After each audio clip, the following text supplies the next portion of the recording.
You're about to see me paint a portrait in oils with basically one color. I've mixed out a palette using only this reddish-orange color called transparent red oxide, combined with black and white in different proportions. You can get a free mixing guide on my website that walks you through the basic recipes, and then I've just mixed in between those to get the whole grid that I have here. The result is a limited palette that works really well for skin tones. This is a study of a painting by the 19th century artist William Bouguereau. First, I sketched this portrait in pencil on a piece of Strathmore oil painting paper. Next, I'll find the values. Tonal value, the darkness or lightness of each area, is the key to painting three-dimensional form. First, I posterized the reference image into 11 value steps. To make it even easier to identify, I assign a color to each value to create what I call a heat map.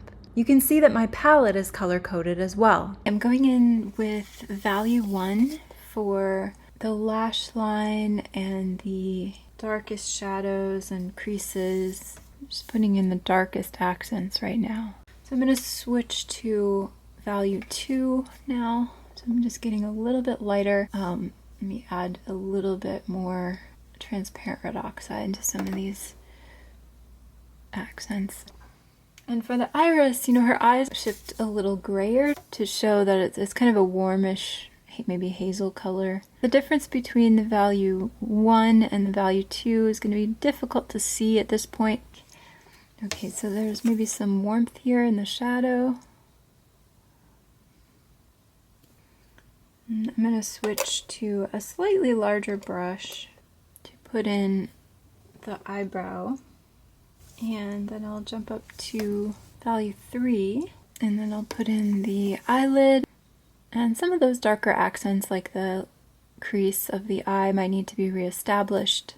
Then jumping up to value 4.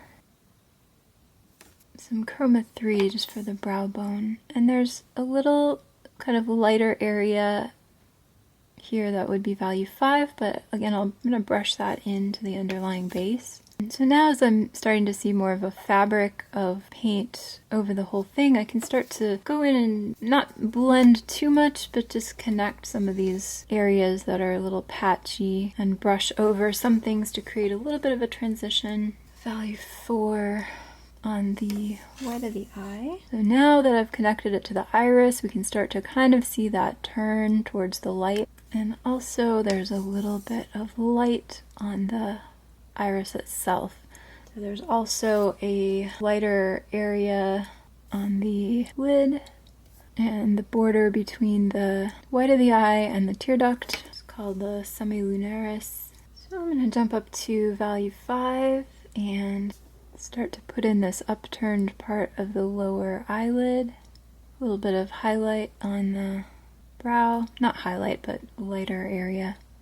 There's a cooler area of value 5 on the white of the eye on the light side, and a pinker area towards the tear duct. So for the skin, I'm kind of skipping between 3 and 4 in chroma for each value, just as kind of a rough estimate for the average. It seems like it's a little extra chromatic. I'll go for chroma 4, a little less chroma 3, or kind of average chroma 3.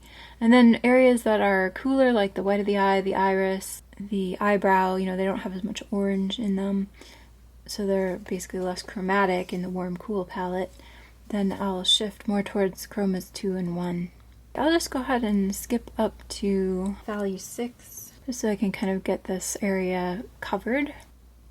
Maybe a little pinker for that upturned part of the lower eyelid. There's some highlights that I'll brush into what I already have here. This is really now when I start to actually be able to see kind of what I'm doing in this area. I'm able to, kind of move the shapes around a little bit more because I can see how they kind of fit together now that I have it covered.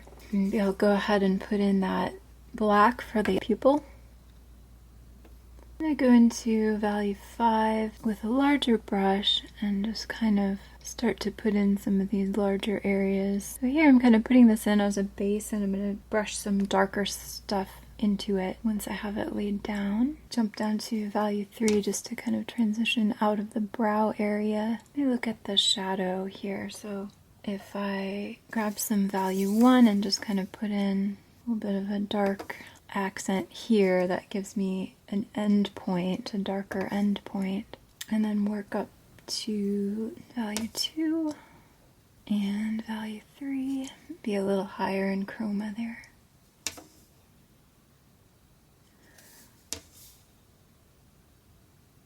And then value 5 for the cheek is starting to get, we're seeing that pink in the cheek a little bit more. And now jumping up to value 6. So I'm kind of fusing the two areas together along the edge as I'm painting it. And then let's see, value 7. So at this point I'm kind of ignoring some of the details that are going on. I just want putting in some of the broader areas of tone.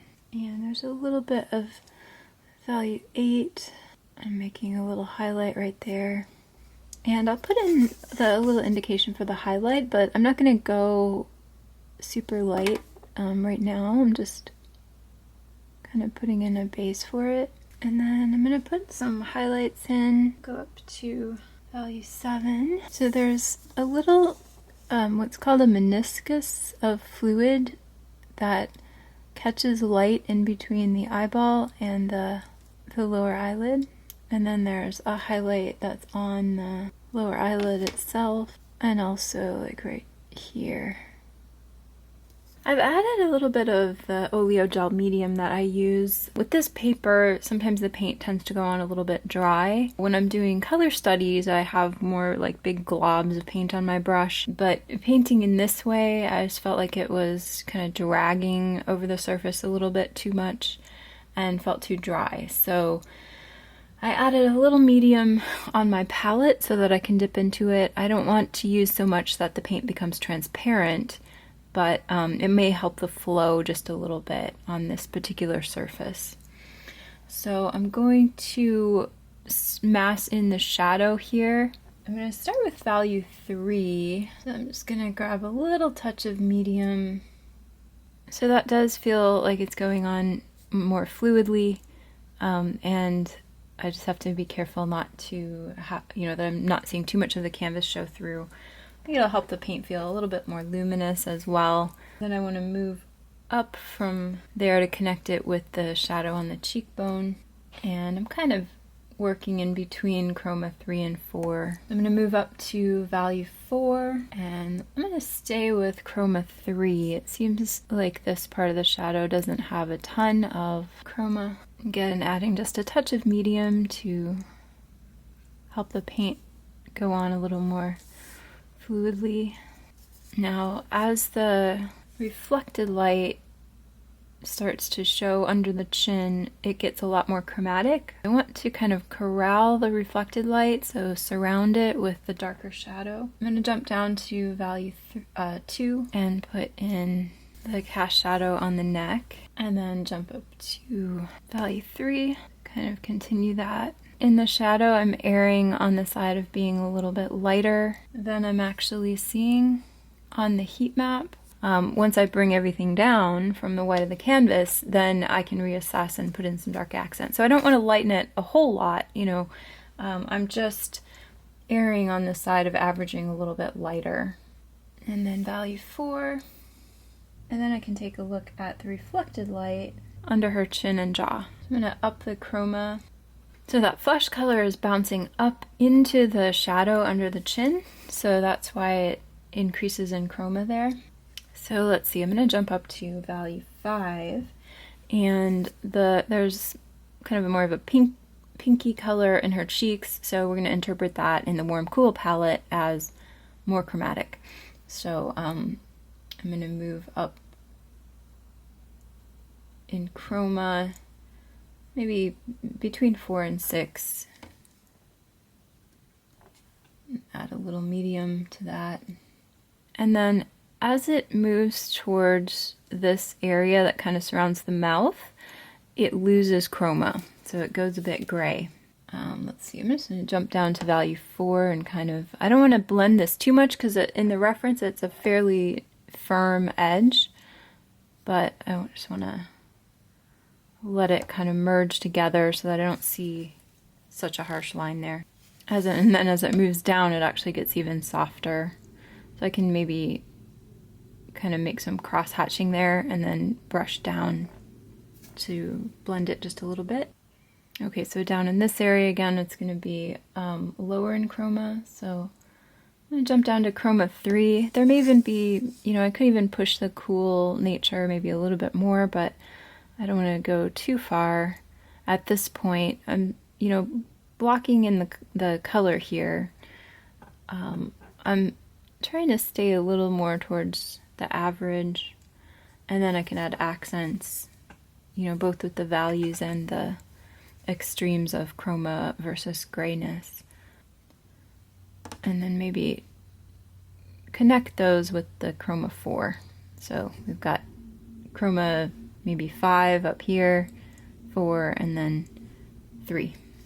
And then as it moves down towards the chin, it'll get a little more chromatic again, but not as much as when it was around the cheek. So go to chroma 4.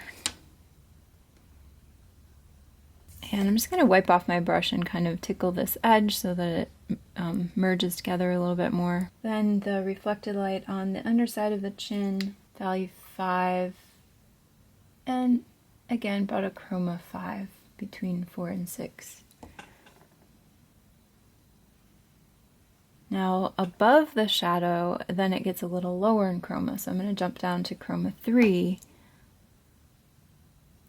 So I'm going to go in and put some darker accents on the nose and mouth on this side so that I can kind of paint up to those.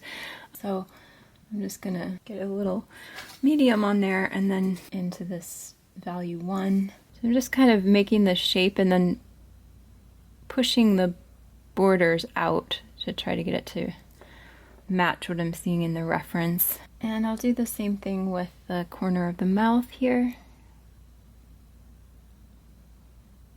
And I'm trying to get as much of that transparent red oxide in the mixture as I can without making it too transparent, because that way the darks will retain luminosity rather than feeling kind of dull and dead. Okay, so I'm going to jump up in value and get some of these little shadows on the nose. I might want to go in and just kind of reinforce the dark accent in the nostril. And I also added a little more of the black. So this could use, a lot of tweaking later on, but right now I'm trying to get something in so that I can paint this larger area of cheek up to the side of the nose.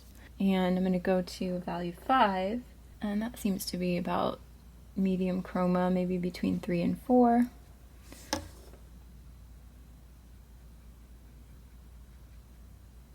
And just kind of lay that in.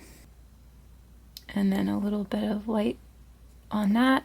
So it's kind of a back and forth process of blocking these things in and then adjusting them once I can see them in context, once I start to get more of the context in. Okay, so let's go into that part of the cheek where it's a little bit lighter. So I'll go to value 6, and again it's a little pinker up in here, less chromatic down here.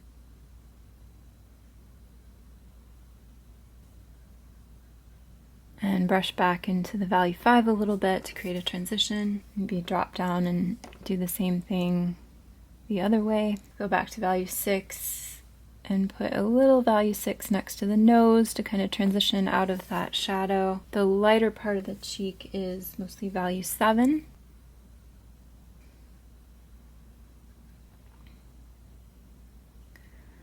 So give it a little more chroma. Now there's somewhat of a highlight on the cheek that is more of a value 8. I'm letting that drop in chroma because highlights tend to reflect the color of the light source, which in this case is cool or neutral, kind of brushing it into the underlying base. So then I'm going to work a little bit more around the lips